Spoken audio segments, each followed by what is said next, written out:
Here we go. Here we go, brownies.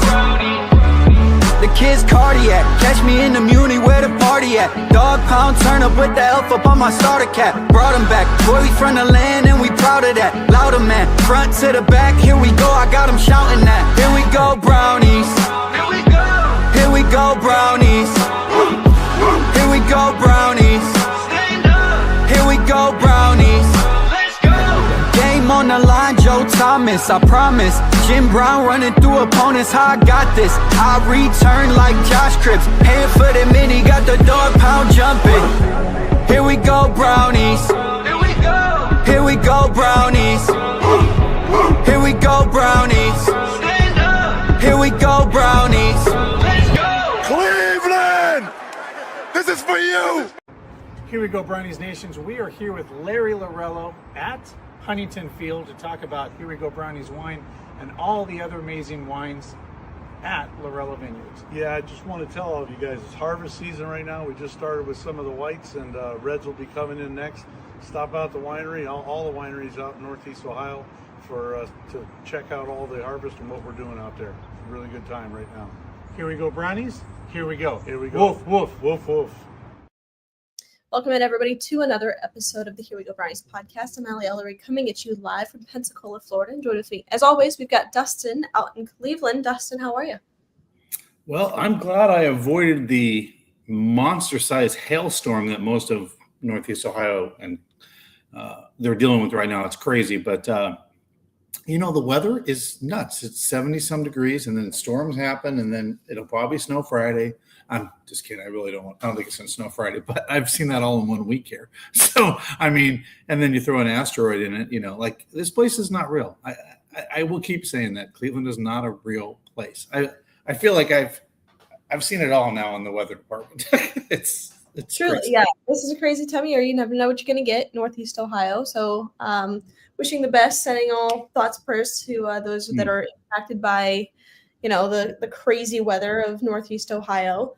But we've got a fun show for you tonight. Here in just a few moments, we're going to kick off an interview that we had with Corey Bojorquez. You know him as the punter of your Cleveland Browns. So got to talk with him. Really fun interview. Great to talk with him. Then, of course, we're going to talk about the draft because what else? It's draft season. That's what we're going to do. That's what we're going to get into. By the way, that's next. We are a week away. 1 week away. Can you believe it? No, I really can't. I feel like I say this every year that there's this like long dead period where it's like, oh my God, what are we talking about? What are we doing? And then boom, it's here. It's go time. So things are getting really real. So we'll kind of just kick off with that right now. I just want to talk about, there's a lot of smoke right now. So don't believe everything you see or hear, but I think that right now there's a lot of teams that are testing, putting some things out there. Remember this time last year, Andrew Berry compared Travis Hunter to Shohei Ohtani, and said that he's a unicorn and can't wait to have him on the team. And then draft night, obviously, we traded back and did not select Travis Hunter. So don't really believe everything you hear, especially from your own team. We're gonna maybe talk about what we anticipate to happen. And I think a lot of us are kind of expecting a trade back scenario that's not out of the realm of possibility. So if you're not in favor of that, possibly, guys, buckle up. If it's not the first pick, it might be the second, or maybe they trade up into the first round. I don't know, but anything can happen. Well, yeah, and as I say, we had a rare opportunity. I got to interview J.W. Johnson this weekend. He was at the event where we were at, and he took a few minutes to talk to us, and it was really interesting. I was like, hey, you're pretty mysterious right now at pick 6. And he kind of sat back in the chair. His kids, by the way, are huge collectors of cards. So he goes, I hope they're selling and they're more than they're buying. And he got to wander around. But it was really nice for him to just sit down with us and just talk it up for a few minutes.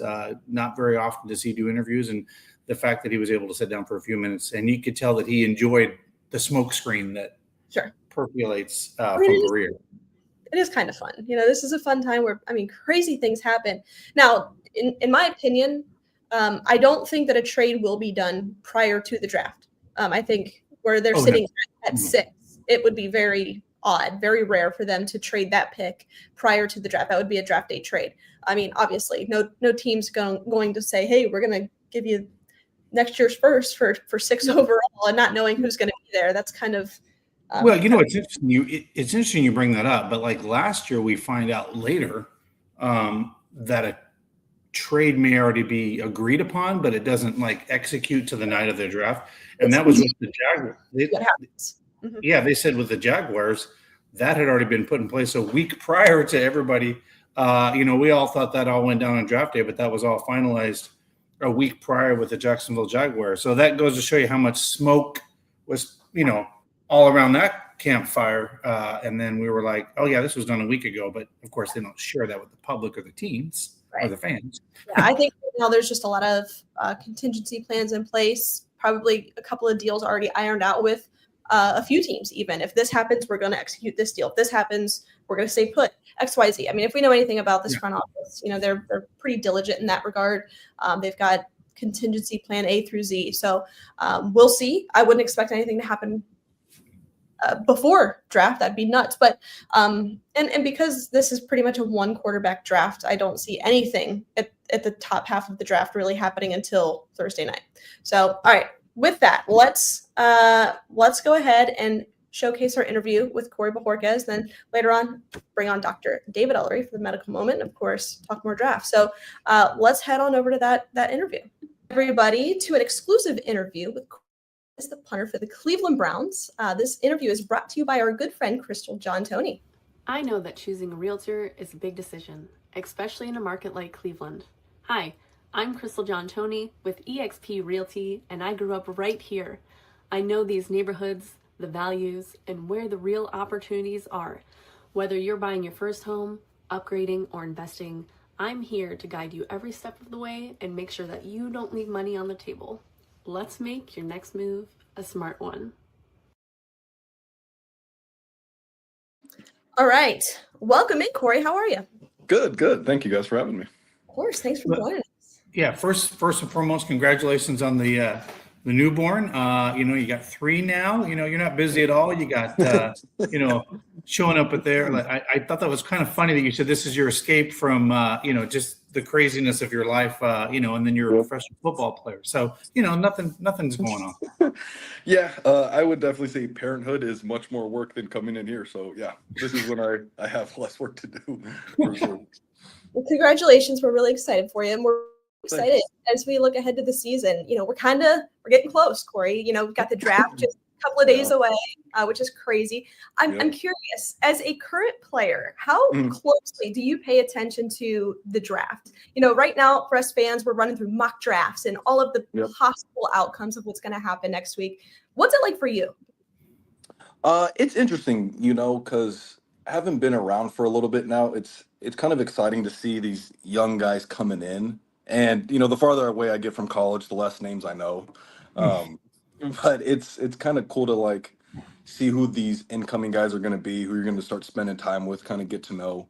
So yeah, I pay a little bit of attention, follow up here and there to see who we got. But yeah, no mock drafts for me, but I keep an eye on it.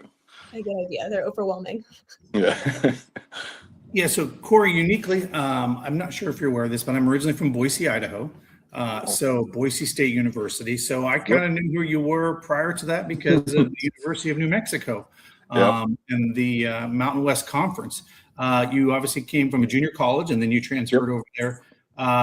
Maybe explain a little bit, what that was like to play in the Mountain West and then obviously get an opportunity in the National Football League and why being a left-footed punter is such a unique thing for an advantage for not only a college team, but a NFL team.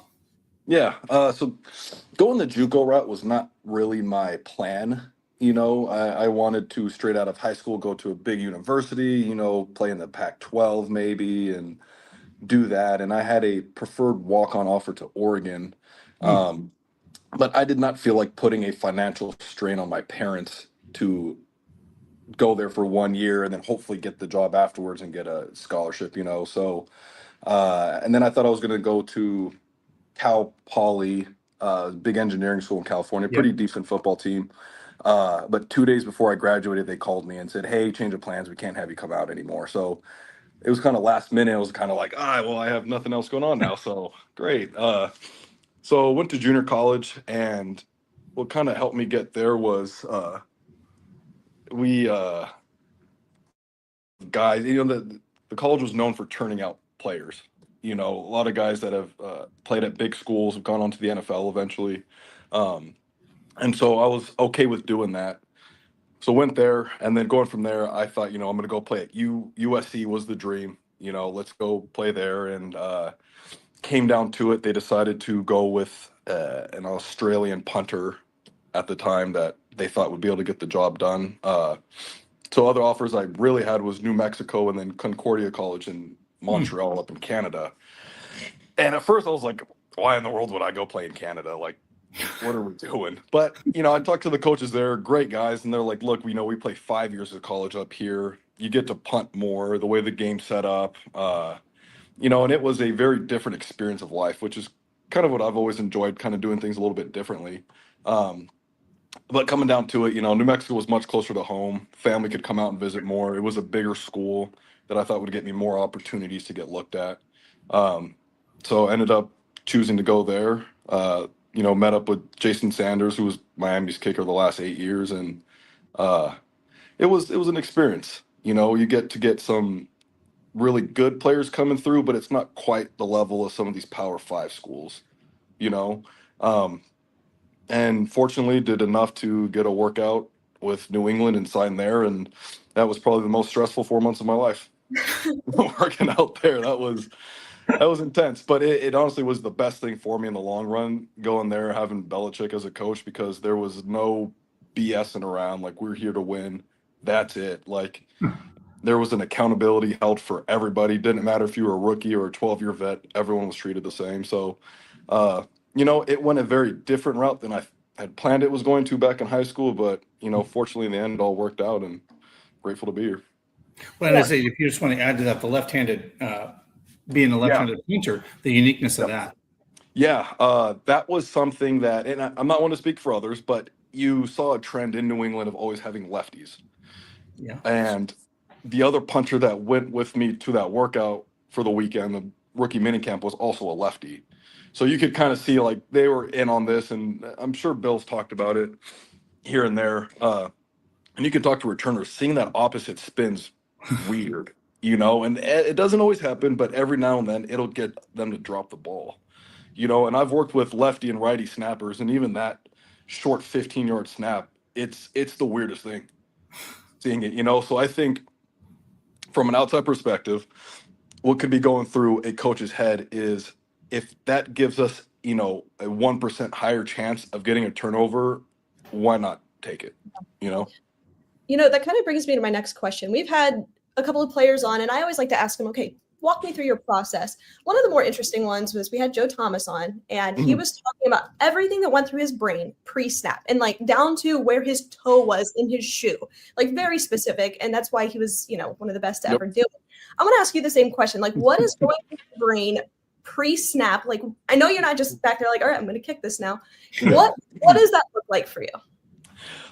Truth be told, there's not a whole lot going on up there when I'm going out to kick. And part of that is because I don't like to overthink things, right? Like, keep it simple. So I get out there, depending on if we're punting to the left or right, I get set up in my spot, and I'm essentially zoned out. And I don't think too much. It's more of a reaction of, like, getting the snap and my body reacting to kick it. I spend all week doing the drills and things like that and thinking about what I'm doing. But yeah, when I get on the field, I mean, it's crickets up there. There ain't much going on. So this is a question we always like to ask. What was your welcome to the NFL moment, right? So, like, when you knew you were in the National Football League, that moment, was it a hit you took, or something that said, okay, this is the National Football League? And I know you're laughing because you know that moment.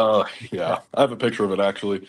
It was my very first game. I got claimed off of waivers by Buffalo, which was a little surprising because I didn't play in the preseason.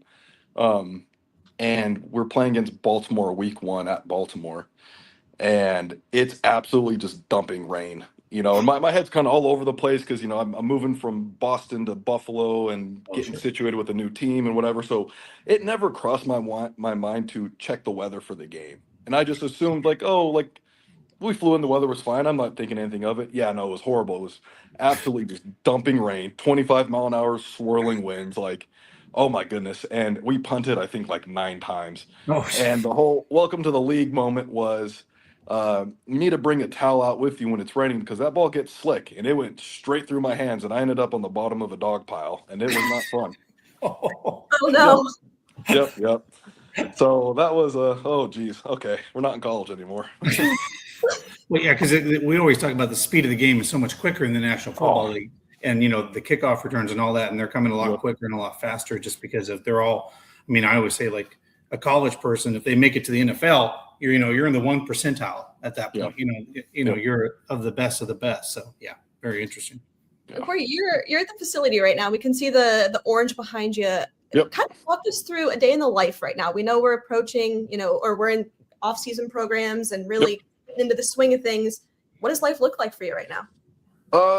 It's a time of building strength and conditioning. We have a kind of a transition period going through the spring. So right now we're in phase 1.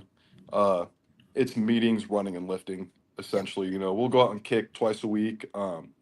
So it's a time to start building your endurance, kind of getting ready for the OTA practice at the end of spring and kind of building up a rapport with the guys and everything, and getting back into a groove with Rex and Andre, and working in with Nick and kind of getting him along with the program of what we do and that sort of thing. So it's a time of like just kind of easing back into things really right now.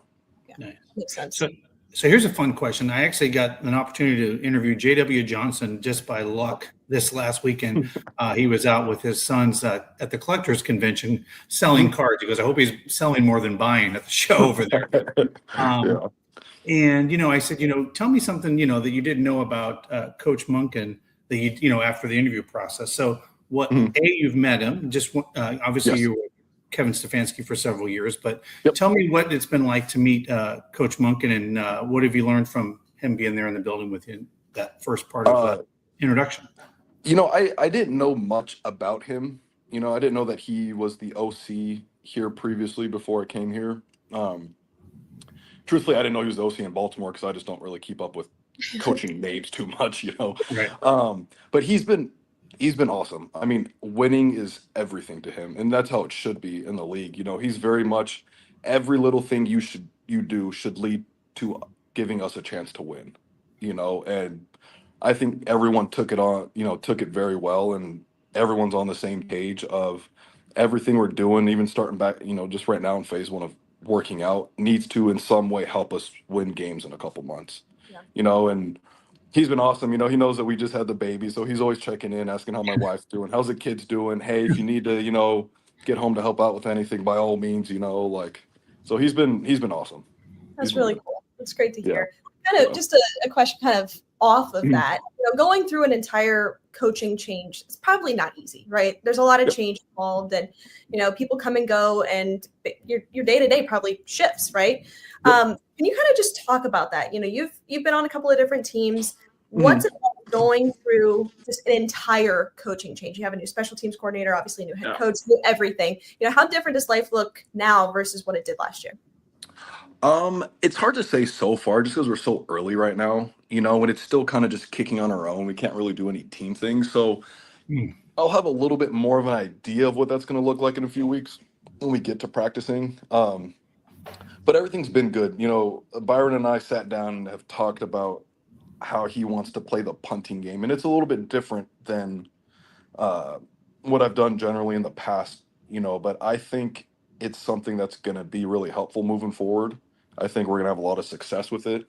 So I'm excited to get to those full practices. Now, how that's going to look, I'm not too sure because everywhere I've been does it slightly different. Which days you're kicking, what does a punting period look like? I've had some coaches where I'm hitting 12 punts in a period. I've had others where I'm hitting 4 punts in a period, and they're doing more drill work, So I don't know what that's going to look like too much quite yet, but I'm one to just go with the flow. Whatever he wants, I'm good to do.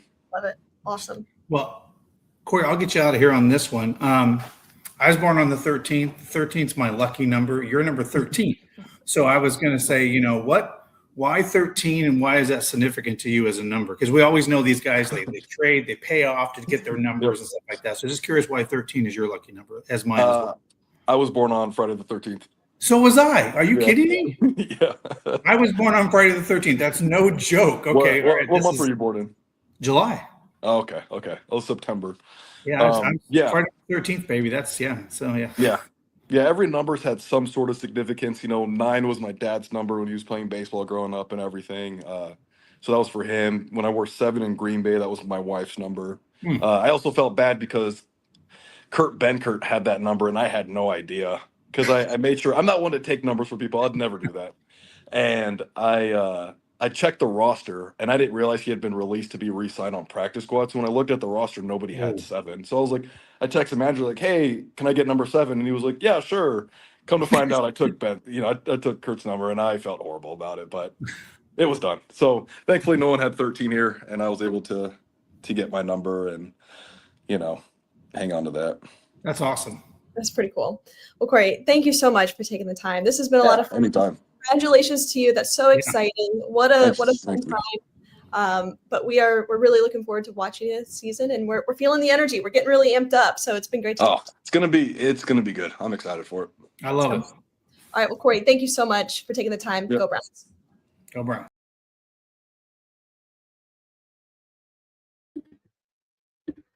All right, we are back. Hang on, I gotta fix this formatting. There we go. That was weird.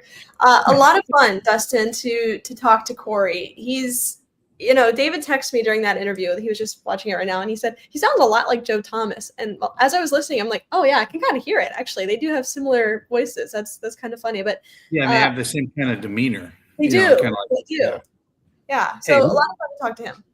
Yeah, who knew that we shared the same birthday until you do an interview? That was crazy. And then his father-in-law, of all things, also Friday the 13th. Wild. So. I know. Well, I mean, you don't share a birthday, but you were both born on Friday. Share the same day. We share the same Friday. Friday the 13th is that's kind of interesting because most people, when you say that, they're like, "That's crazy." Yeah. All right. Let's get into it. Wait, David just texted me and said, "Can't hear me. Can you hear me?" Yeah, you can hear me. Okay, David. Can you hear me now? I don't know. He said, "Nope. I can hear Dustin, not you." What about you? I can hear you, Allie, though. Well, that's interesting. Well, Dustin, while I try to figure this out, why don't you tell our listeners about Primetime? Yeah, guys, if you haven't checked out Primetime, you've got to check them out. That's right, guys. They are located in, of course, the Belden Village and at the Great Northern Mall. And by the way, they have got some great folks coming. Let me just give you a couple ideas of who those great people are. So, by the way, do you like basketball? Well, guess what? They got basketball coming. And not only do they got basketball coming, they have got Doc Gooden, May 2nd. They got Jose Canseco and Rocket Ismail, the famous Notre Dame player as well, will be there. And then, of course, they have got other folks. Like I said, they're going to have Doc Gooden, but then you're going to have also Gary Payton on Friday, May 1st, Gerald Wilkins, and then also, of course, you got Joe Smith and also Antoine Walker. So if you love basketball, you love baseball, a lot of players are going to be there the first weekend of May, that Friday and Saturday. There you go. All right. I like these comments. Can you hear me now? Let's go ahead and bring David on. We'll see if he can hear me. David, can you hear me? I could hear me in your phone or whatever that was. Yeah, I think David's just having technical difficulties 2 weeks in a row. That's right. Yeah, I'm taking him off. There's an echo. Come on, David. Why is this always happening? This is crazy. I cannot handle an echo. That is one thing that will literally make me utterly insane. Like when you're, especially on a podcast, when you're talking, you can hear yourself. It is. Well, we have that in our office because we have like we'll do a mandatory meeting kicking off the week is what we call it. And there'll be other people, you know what I'm saying? There's echo. And I'm like, All right, let's bring him back on. Let's see if it worked yet. Nope. Is that any better? Nope. David, what about? Okay. David, maybe if you just want to join me in here, we can we can get it going.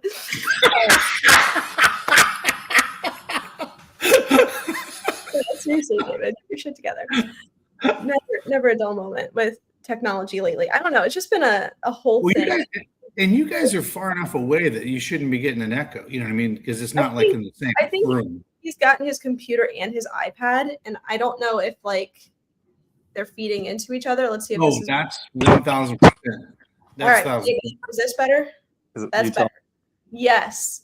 This is an interesting angle, though. But we're back on the iPad. All right. Yeah, well, we've learned from last week the iPad, if we just have that singular working, that doesn't affect anything else. Okay, David, I'm taking you off because you're literally showing our entire bedroom to everybody on the podcast. So, go into the kitchen or something. It's crazy. This is what I love. By the way, guys, this is the best part about this is it's a live podcast. So what you see is what you get, guys. This is the best. This is the bathroom. Don't show our dirty laundry. My goodness. All right, let's see if this is any better. I see him moving. Okay, so much better. Thank you, David. Sorry, I was just trying to get things situated. I don't know why. Here we are. We're good. Seriously. Put this on a t-shirt. Damn it, David. All right. Well, hi, David. Hi, Alan. I'm just going to go get some popcorn and enjoy the show. I'll be right back. Never a dull moment. So this is gonna be interesting. David has compiled some research for the most recent, or really the past couple of years. I don't know how many you did, David, but past several years of trading out of the top 10, right? Is that what you did? Yep. Just to see what the value looks like, because everybody, if you're listening, I mean, you've already heard the rumors. The Browns are kind of shopping both first-round picks. What can this look like, especially if they move out of 6? There's going to be a lot of smoke. I think a lot of people are kind of expecting this to happen. So I just want to see what this looks like in terms of value in previous years. So turning it over to you, David.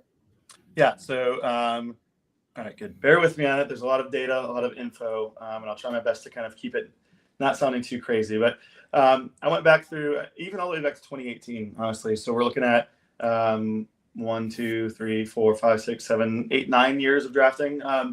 In 2019 and 2020, there were no significant ones out of the top 10. So we didn't include that. But I'll just go back to 2018. And like you said, we're really looking at what kind of value you can get for pick number 6. And I try to focus on kind of the 5 through 9, 5 through 10 range. I might throw in a couple of the higher ones just because you can see the value goes up significantly once you get into the top 3 or 4. But starting in 28, so in 2018, the Jets had the number 6 overall pick. And this one's a little different, not really relevant, but I'm still including it because who knows, maybe the Browns will do something crazy. The Jets traded number 6, 37, 49, and number 34 from the 2019 draft to the Colts for pick number 3. And so they actually took number 6 and went up to number 3. And so, if you pair that with enough other draft picks, you can actually move up if there's a guy you really want to get. Now, it's not like there's a quarterback that's going to fall to 3 or 4 that the Browns are looking to get. Fernando Mendoza is going to go at number 1. And so I don't really see this as a realistic trade scenario.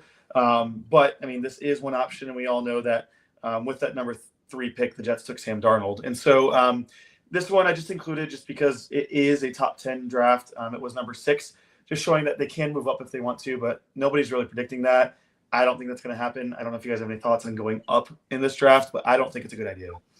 No, really, the only time you really move up is if you are a team that is a position away from making a run, or if there's obviously the quarterback tax. And I think we're going potentially, if anybody's moving up to do anything in this draft in particular, I think it could be a tackle, right? There's so many tackles, and we're in the conversation now of, instead of just a quarterback tax, also being a tackle tax as well. Yep. So, so the only way I would see it is if, not for the Browns, but if a team made an offer to the Las Vegas Raiders that they could just not say no to because somebody wanted Mendoza so bad from a football organization, because, they brought in Kirk Cousins. But, I mean, it would take some kind of astronomical trade to the Las Vegas Raiders. They're like, okay, absolutely.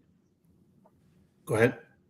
I was just saying that would be significant because, I mean, it's pretty much all but done that they're taking Fernando Mendoza. So that would have to be we're giving you 3 firsts and some insane picks or players. Right. So I really anticipate that. I don't think we're going to see a ton of movement like that in this draft. Yep. So in that same draft, though, jumping up to number 7, so still very relevant, very close to where the Browns are picking at 6. The Buccaneers, they traded number 7 and number 255 to the Bills for number 12, 53, and 56. And so just looking at that, obviously when we remember who they took at number 7, then it would hurt to think that that could be the case here. But regardless, they ended up getting, for their first round pick and a very deep pick later in the draft, number 12, which is in a good range for where we want to draft this year in terms of wide receiver and tackle. Number 53, and number 56. So while it doesn't help a ton on the front end, you get some pretty good draft stock at the end of the second round with 53 and 56, which with some of the depth here isn't crazy because you still have number 24 and number 33. So you'd be looking at, pick number 12, 24, and 33 in exchange for losing number 7 in this draft. And so just to kind of close that out, obviously the Bills ended up taking Josh Allen at number 7. The Bucks took Vita Vea at 12, MJ Stewart at 53, and Duke Dawson at 56. So some interesting value there. I think I'd rather get earlier in the second round or even later in the first round with that kind of second pick from that draft or from that trade. But just an idea there, 7 getting back 12, 53, and 55. Let's see. 2021, the next one we're looking at. The Eagles were sitting at number 6. So again, very relevant what the Browns have here. They traded 6 and 156 for pick number 12, pick number 123, and then pick number 15 in 2022. So this one's interesting. You only go back 6 spots. You get to number 12. You get a, 4th rounder, maybe 5th rounder. I think it's 4th rounder. But then you also get a mid-first round the following season. I don't hate that. You're kind of building towards the future. You're still staying in the top 15 in this current draft, but then you're getting top 15 in next year's draft too. How do you feel about something like that? Now, that would be the most interesting to me. Don't get me wrong. I think there's plenty of players in this year's draft that are appealing and are worth a first round pick, a top 15 pick. But I think next year's draft is going to be very quarterback strong, receiver strong. It's going to have a lot of those things that we think the Browns might need then. So I would be more inclined to take a first next year versus an extra first this year, for me personally. So that would be pretty interesting to me. And I think just equipping yourself with that when you're kind of have some question marks going into this season and next, that would be my preference personally. And so just to kind of discuss what happened as a result of those trades, at 6, the Dolphins ended up taking Jalen Waddle. So they used it on a pretty high value wide receiver. And then they got Isaiah Loudermilk at 156. And then the Eagles took Micah Parsons. The Eagles didn't, but that's who ended up going at 12 for that draft because the pick got traded away again. The Eagles ended up trading that to the Cowboys. But so Micah went at 12, which is what the Eagles could have taken at number 12. And then for their 2022 first round pick at number 15 that they got, it was Kenyon Green, a guard. So I don't know if I would use that on a guard necessarily, but the idea remains that you get some depth, at least at number 123 later in the 4th round of this year's draft, but then you get another first rounder next year. And if you're looking more towards the future and what's available coming in the next class, not a bad way to go with that. So moving on to 2022, there was the big blockbuster trade that year where Denver traded number 9 along with 3 players and 2 other picks for Russell Wilson. Not really a scenario that we're looking at for the Browns. I'm not going to go into that in too much detail, but the Bears, this was interesting. The Bears had pick number 7 in that season and ended up getting traded the year before to the Giants for 11, 20, and 164. So it's kind of reverse order, but either way, you're looking at 2 first rounders there, 11 and 20 for number 7. So some value there. But that one I think is, I don't know. I don't know if that's going to happen or not. 11 and 20 would be fantastic. And there is a scenario we're looking at this year where the Cowboys have 12 and 20. And there is a potential. A lot of people are calling the Cowboys to be traded to the Browns to get to number 6 for Sonny Styles. So there's a world where if the Browns gave up, say, number 6 and a 4th rounder, or number 6 and maybe a 2nd rounder next year, or 2nd and 4th rounder, they could end up getting 12 and 20. And again, Allie, that's kind of the comparison of, do you take 2 first rounders this year for number 6, or a first rounder this year and a first rounder next year for number 6. Well, I guess, yeah, go ahead. No, I say, I mean, if you can be at 12, 20, and 24 in this draft, are you kidding me? You can get your wide receiver, your tackle, and I mean, you get that, and probably another. I mean, you can get another offensive lineman in the first round of the draft. I mean, you could get a guard, a tackle, and a wide receiver in the first round. You kidding me? Like, you're off to the races. I mean, that to me, that's a no-brainer. Like, David, remind me, what are the picks in that example? Would it be 12, 12, 20, and 24? Is that what we said? Yeah, so the Cowboys give up 12 and 20 for number 6. So now the Browns have 12, 20, and 24 in the first round. So, I mean, in that example, like just to kind of go off of very common mock drafts on who's available at some of those spots. I mean, the 12 spot, you're looking at guys like maybe, according to these mocks, right? Like anything can happen on draft night, but you're looking at maybe at 12. Can you still get somebody like a Spencer Fano? If you can, cool. At 20, do you go crazy and say, hey, we're going to grab Kenyon Sadiq or somebody like that, and then go Omar Cooper Jr. or some variation of that? Or, get one of the Ohio State guys, get a Sonny Styles, get a Arvell Reese if he's there. I don't think it's going to be there at 12, but Caleb Downs, positional value could drop. I mean, it's very intriguing.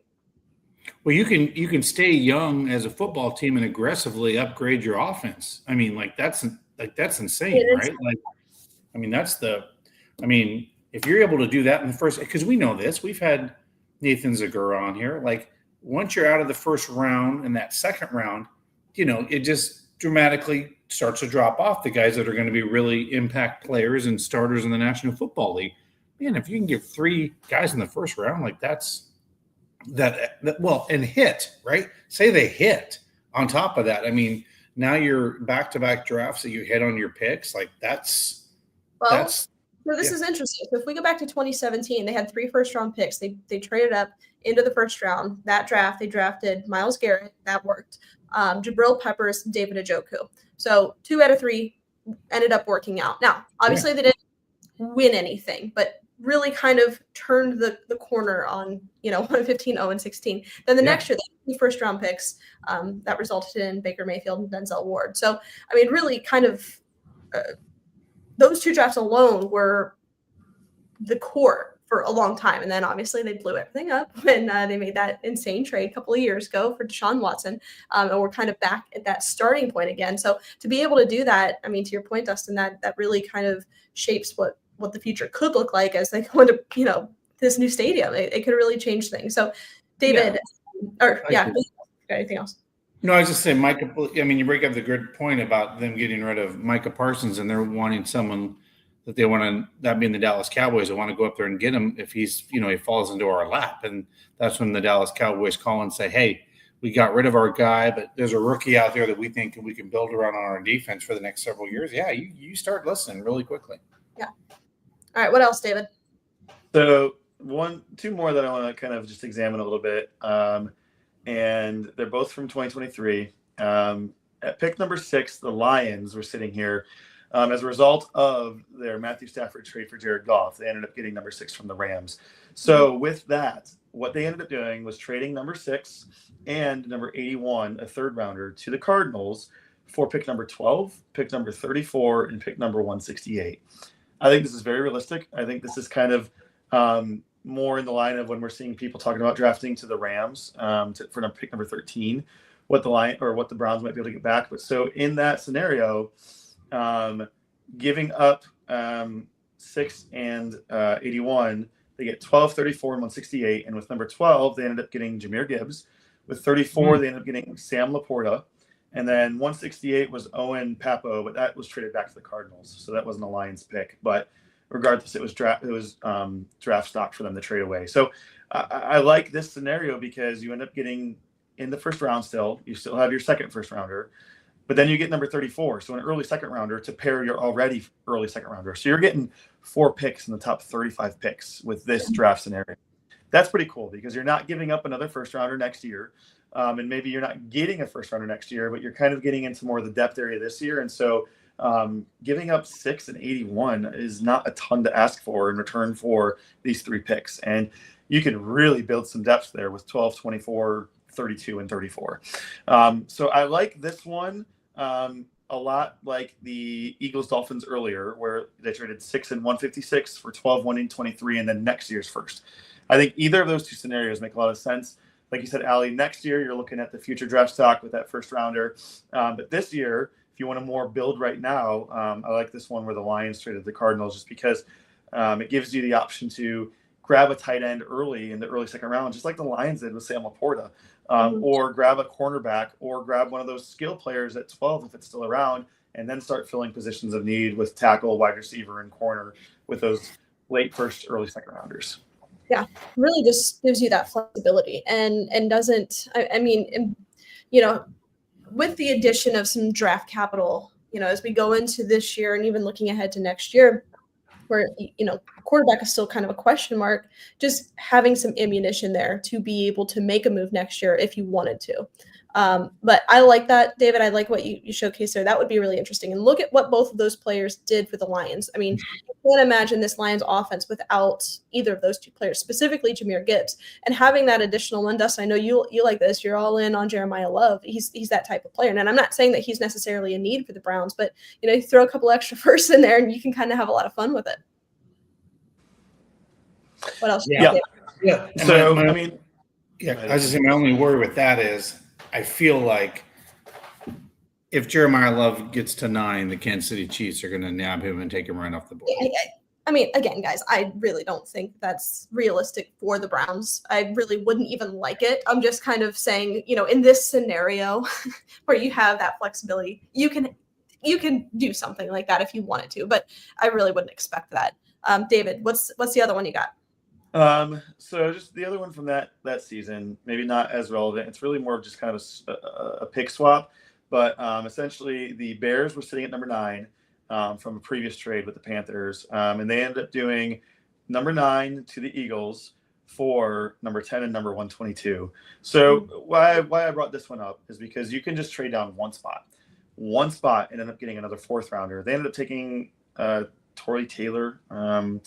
But regardless, it's more that draft stock option, and they were still able to get probably their guy because the Eagles ended up taking Jalen Carter at 9, and the Bears went with Darnell Wright. So really, why I brought that one up and what I kind of took away from all of this is when you're sitting in the top 10, the second half of the top 10, what you can realistically expect is if you want to stay in the first round, top 15, you got to consider giving up probably two draft picks, your first round pick, and then maybe a 3rd or 4th rounder.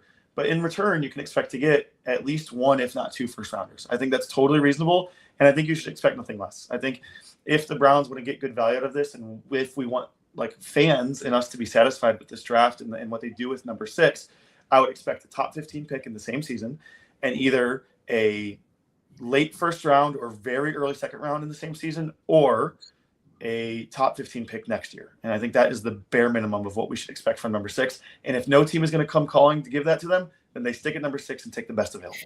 Yeah, totally.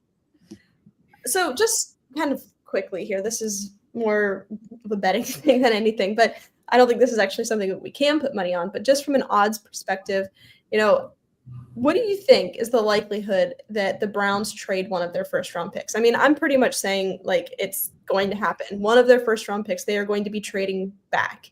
I don't want to say one or the other, but I think it's pretty unlikely at this point that they just pick at 6 and 24. What do you think, Dustin? I don't think they trade out of 24, just because I think there's back to the tackles, wide receivers. I think you want to do a 1-2 in the first round. Is there a scenario where they go with a pick? We get Dallas's? Yeah, I think that's definitely because the Browns are going to try to build depth in spaces and get places of needs. So I think, 6 is definitely on the table for sure. Yeah. Okay. So you agree. I mean, it's one of the two. I'm not saying one or the other. I'm just saying one of the first 2 picks in this first round. I could see, because Barry does this, we would then get back and aggressive, and I think, Allie, you're on the same page as this. At 24, we maybe get aggressive and try to move up, maybe in the bottom of this, try to go to 19 or 20 for whatever. I could also see that if that player they feel is going to, I actually disagree.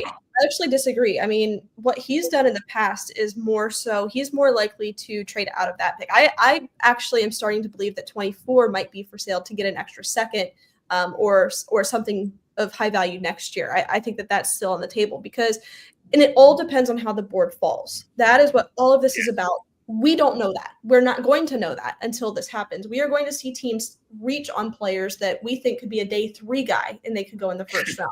So yeah, your point, there could be a run on tackles, and then all of a sudden. Exactly. So it's hard to say, but I think both of them are possible. I don't think that they're going to trade both, but what do you think, David? Well, I think I'm going to say 80%. I think there's an 80% chance that one of these two picks gets traded. I mean, when we talk about it all the time. Like, that's the quote we always say, that the Browns are the most analytically driven team in the NFL. Like, they are far and wide known as that team, the analytical driven team. And I think there's a lot of shuffling, a lot of moving and strategizing that happens. And I think there's a greater than 75% chance. I'm going 80% chance that one of these gets traded away. And I don't think there's too much. I think as a Browns fan, you shouldn't fear that. I don't think there's too much to fear, especially in this draft where there isn't a quarterback that's standing out to you. Now, if you're listening to some of the media members out there, some are going to tell you they're going to take a quarterback at 6 as of today. But shit, mate, hello. But I think at the end of the day, like, trading away one of these picks to get some draft stock, it should not be feared, because you can do so much with more trades, with more draft positions. And I mean, maybe we can dive into this more next week, but bringing up trading number 24, just a quick glance. Let's look at last season. The Texans had pick number 25. They traded pick number 25 to the Giants for pick number 34, pick number 99, and a 3rd round pick this season. So they got, an early 2nd rounder and a 3rd rounder next year for a late 1st rounder. In 2024, the Cowboys had pick number 24, and they traded that with a 7th rounder to the Lions for pick number 29 and a 3rd round pick. And so again, they kind of just increased that value to get some more depth in the second day. And the second day, I think, is where most NFL teams make their money in terms of draft picks. And so it's very interesting, and I can look into that more for next week if we want to for pick number 24. But I'm saying 80% chance that they trade away one of these two. Go ahead, Dustin. Yeah, let me ask you both. This is a question for both of you, and then we can go into some of the mock drafts, and you can share as well your thought on that, Allie. What do you guys feel? I mean, this could be a real scenario that happens to the Cleveland Browns on draft day. What happens if the Kansas City Chiefs call the Cleveland Browns? And it's pretty obvious who they're going after. Jeremiah Love is still there at number 6. What would you need to move down 3 spots? Because we know that's going to significantly upgrade the Kansas City Chiefs and make them even a more dangerous football team. What would you need in compensation? You know what I mean? To move down 3, but who they're going after and how bad they want that person. What would you, if you were the GM, and David, who would you want in that situation? Yeah, I would just be demanding Patrick Mahomes for that. No. well, no, they're just adding Jeremiah Love to make Patrick Mahomes a much better. Exactly. No, I'm just kidding. I mean, I think it would look a lot like what we already talked about, right? I think, but just like that one that David showcased about, was it the Lions and the Cardinals, I believe, where they traded 6 and 81 to 12, 34 and 168. I think it would look something kind of like that. I don't think it really matters like who exactly they're coveting. If it's Jeremiah Love, it's Caleb Downs, or whoever, if it's Carnell Tate, it doesn't really matter. If Andrew Berry will see the value, then I think they'll pull the trigger. And I think that there's probably contingency plans already in place for that. So I think it wouldn't be astronomical. I think it would be kind of in line with what we've already discussed tonight. David, what do you think? So I think that's really interesting, because I think that is more of a scenario where we can start talking about player trades as well as draft trades. I mean, when we look at the Chiefs and what they have, they've got a pretty good offensive line still, and I don't know what they're willing to give up. But if they want number 6 for number 9, I would say, okay, you can have number 6. We'll take number 9, but we're also going to take Creed Humphrey or Josh Simmons from you. And I would not hate that. And maybe then, if that's the case, if they could get Josh Simmons, they'll say, we'll also give you 32. We'll give you 6 and 32 for 9 and Josh Simmons. And then you fill a position to tackle. And then you can still take someone at 9, you can still take someone at 24. So I think it's feasible. I think it's realistic. And if they really just want to stick to picks and not get players involved, we'll give you 6 for 9, and then a couple second rounders. Yeah. Yeah. Because we only have 1 second rounder, correct? Am I correct on that? We just have 1 second? So actually, let me tell you, I have the draft order pulled up here. So in round 2, the Cleveland Browns have pick 39, and that's it. Yes. Yeah. So to your point, 2 second rounders would look pretty damn nice if that was the case, because now you have 3 second rounders. And David, you just brought up that's where you make your money as a franchise. Is those. Yeah. I think, guys, if this were any other year, we would be pretty pissed with all of this trade because that's just been what the Browns always do. I mean, I saw a comment earlier that said it's just like against the Browns to just draft the player at the draft position that they're at. They always make a trade, and I know so many people get so upset about that, and we've done it before. It's like, just take the damn player for once. Best damn available, right? But I think in this draft specifically, being especially that it's a 1 quarterback draft in the first round anyways, in my opinion, collecting assets going into a pretty quarterback and receiver rich draft class next year is intriguing to me. So this is like the one draft class where I'm like, whatever, trade back, get some capital, fine by me. So that's pretty interesting, David. Thank you so much for doing that. And yes, maybe next week we can take a look at what 24 might look like for sale there. That's pretty interesting. This has been very insightful and kind of eye-opening. And I think for a lot of people, including me, it's a little less scary to trade back. I know that there's a lot of anxiety and emotions involved in doing that, like I just mentioned. So maybe this can put some people at ease. But before we move on, why don't you tell our listeners about City? Yeah, guys, if you don't have City Barbecue, get it and enjoy it. 6 Northeast Ohio locations to serve you and all over Ohio, including Columbus, Ohio. But check them out. They're great for dining in, lunch, catering, weddings, whatever you want to do. Check out City Barbecue at a location in Northeast Ohio today. Yeah, there you go. Also, I want to tell you, if you are looking to get some official Here We Go Brownies hats, t-shirts, sweatshirts, some baseball, football, basketball apparel, you can get that at We Bleed Ohio. Apparel, they do it right. They can make some really cool custom designs for you. Great people to work with, so please be sure to check them out. So I want to run through a couple of these mock drafts. Some new ones were just posted. We've got Mel Kiper's most recent. We have Dane Brugler's most recent, Todd McShay's most recent, and Daniel Jeremiah. So there's a couple of trades involved here, and I'm just going to tell you what happens for the Browns. I'm not going to go through the whole entire draft, but we'll start here with let's start with Mel.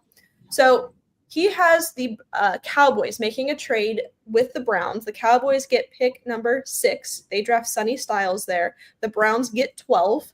So at 12, the Browns select Caden Proctor.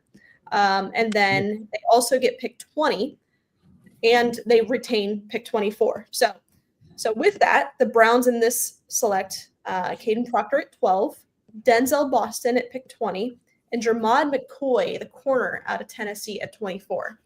That's pretty interesting. I mean, right away, you feel like, 3 significant areas of need with probably best available there. I mean, right behind Caden Proctor, Spencer Fano's there. I personally would take Fano over Caden Proctor, but, just for the sake of this mock, whatever. And then Monroe Freeling was also there. So, we could have a conversation about the picks. But Dane Brugler, he also has a trade. So he has the Cowboys trading with the Browns for pick 6, also selecting Sonny Styles. So there's probably something there, everybody. If it's happening twice, there might be something there. Somebody might have, yeah. So the Browns get pick number 12. They select Spencer Fano. They also get pick 20, where they select Casey Concepcion. And then at 24, I really like this too, guys. Emmanuel McNeil-Warren, the safety out of Toledo. Right away, fills some huge areas of need. So if there's a couple of things here where the Cowboys are making some trades, there's probably something to that.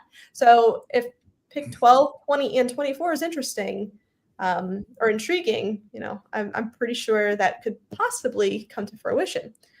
So then Todd McShay, shocker, there's a Cowboys trade.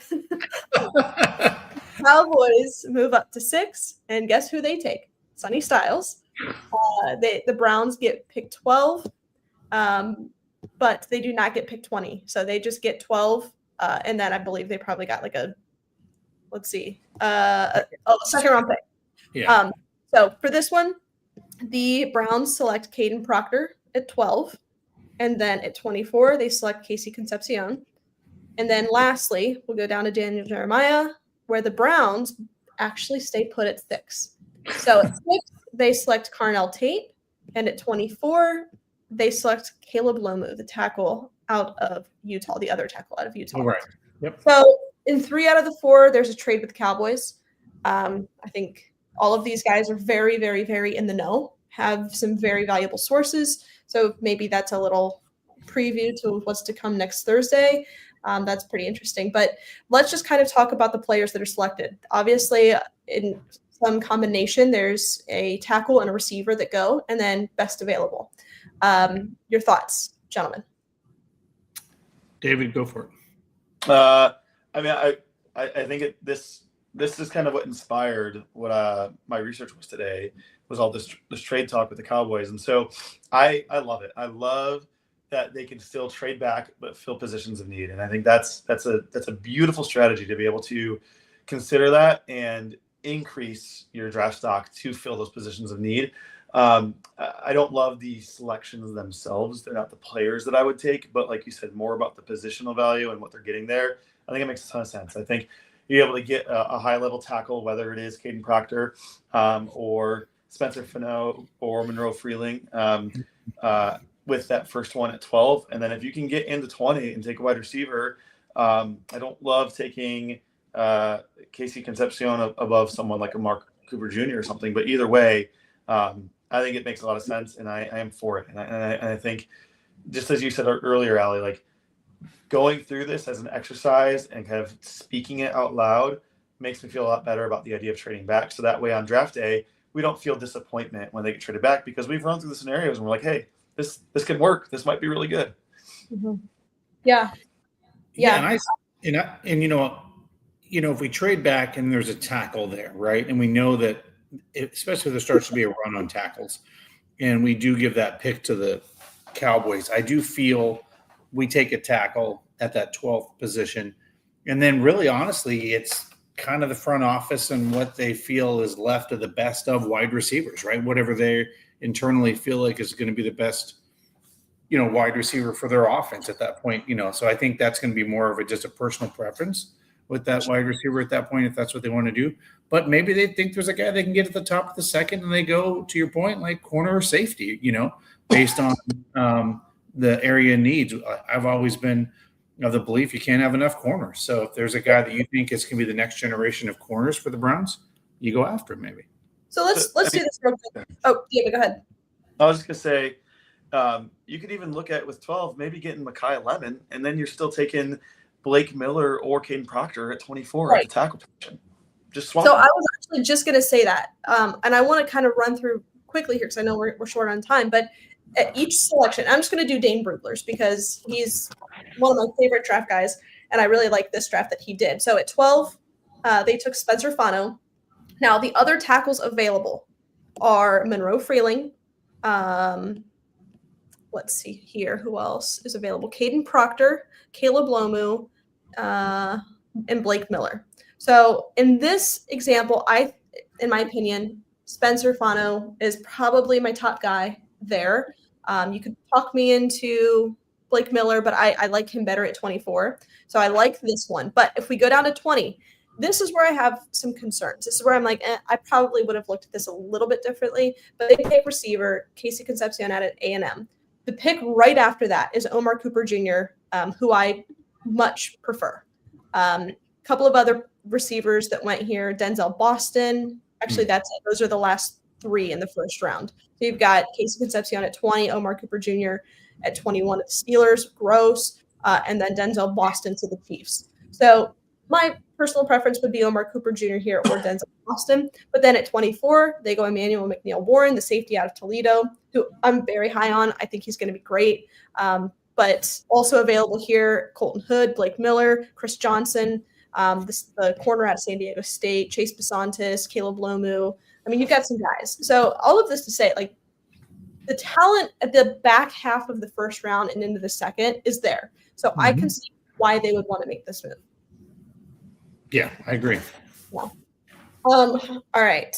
Yeah, big Denzel Boston fan. I really, really like him. And Joe, yes, DeJuan Jones will be back from after being hurt. Yeah. Yes. David, question for you. This is a medical question.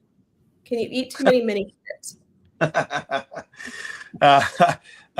Not really. I mean, they're gonna hit your stomach like a pound of bricks for sure.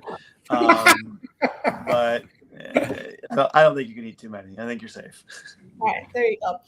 Before we wrap, everybody, just want to tell you about our good friends over at Stadium Mustard. If you don't have Stadium Mustard in your kitchen this season, you are doing it wrong. The iconic brand, the iconic taste, beloved from ballparks to backyards and everywhere in between. Stadium Mustard is a smooth brown mustard rich in both taste and tradition. By the way, it is loved by millions, so be sure to head on over to stadiummustard.com to shop now. Guys, I just can't believe that we're a week out. This is a lot of fun. This is my favorite time. I enjoy this so much, especially kind of going into the analytics of it and kind of the what ifs, but not getting too crazy with it, right? I don't like, kind of proving each other right or wrong because there's so many moving pieces and parts here. And I think this draft in particular, this year and next year, are really going to shape the future of this team. So this is really important. Andrew Berry had a great draft last year, hit on several different picks. He's got to do it again.